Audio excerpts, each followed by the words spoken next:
Você também aprendeu desde cedo que o amor precisa ser conquistado? Sempre desconfiou de alguém que diz eu te amo, porque lá no fundo você tinha como certeza que ninguém ama de graça?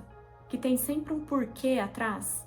Você já deve ter ouvido coisas do tipo: não dá para confiar em homem, homem nenhum presta, você não pode se entregar demais porque senão ele pisa, seja forte e não dependa de ninguém. E aí a gente cresceu tentando ser essa mulher dura, forte, desconfiada, sempre alerta, aquela que nunca deixa ninguém chegar perto demais. Provavelmente isso começou bem antes. Quando lá atrás, na sua infância, você falava para sua mãe assim: "Mãe, você tá tão bonita hoje", ela logo te respondia: o que você tá querendo, hein?"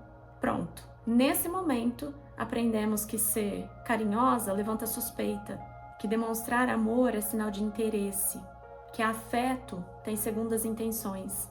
Aí crescemos e nos casamos com o amor da nossa vida, naquele dia memorável em que prometemos que o amaria em qualquer situação até que a morte nos separe. Mas mesmo que ele te fale todos os dias que te ama, lá no fundo fica uma pulga atrás da orelha. Será que ele me ama mesmo? Será que vai durar? Por que ele me ama? O que ele quer em troca?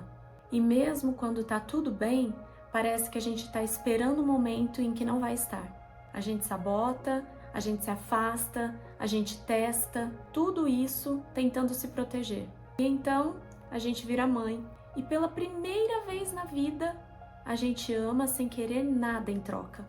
Ama com uma força que a gente nem sabia que existia dentro da gente. Ama mesmo cansada, com raiva, com sono, com medo, e os nossos maridos veem isso. Eles veem esse amor inteiro, disponível, incondicional e começam a se questionar: por que eu nunca tive esse lugar? Por que comigo parece que ela sempre teve uma barreira? Talvez eles não verbalizem isso, mas a gente percebe, você percebe. Eu lembro de uma situação nos primeiros meses do pós-parto do meu segundo filho, que eu tava exausta, eu parecia um zumbi. Imaginem, uma filha de 3 anos de idade e um bebê recém-nascido em pleno começo de pandemia.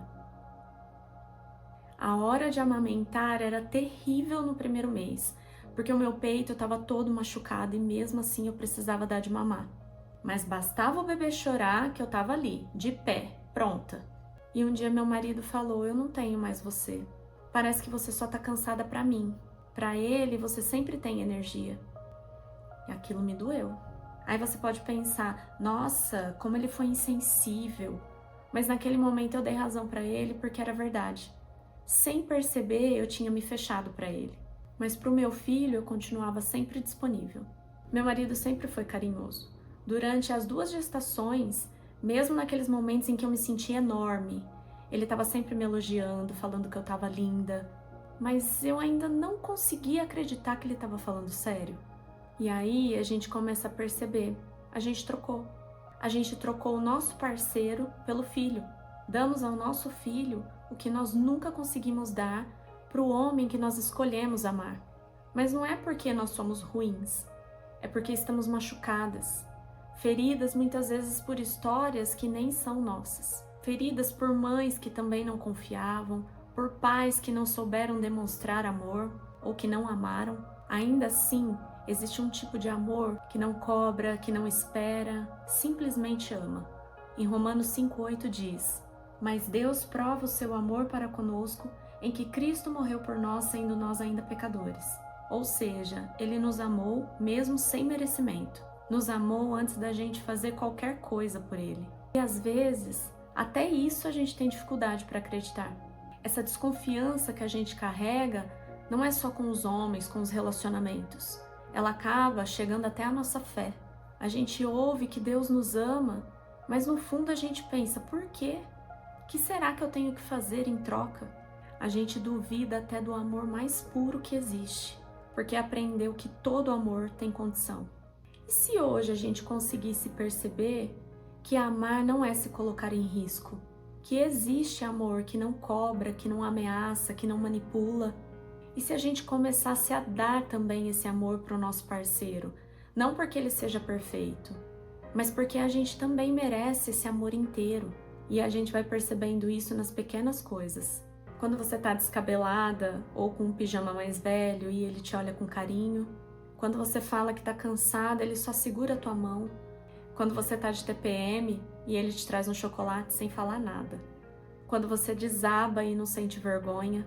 Quando você para de tentar agradar o tempo todo e percebe que mesmo assim ele ainda te escolhe. Quando você vê que não precisa encenar nada e que ainda assim você é amada. Não é fácil, é um processo. Mas talvez o maior presente que a gente possa dar para os nossos filhos é mostrar para eles que o amor entre os pais pode ser uma coisa bonita, que o amor não é e não precisa ser um campo de batalha.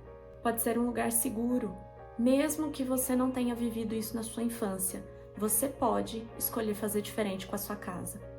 Te espero no próximo vídeo. Beijos no coração, fiquem com Deus. Tchau!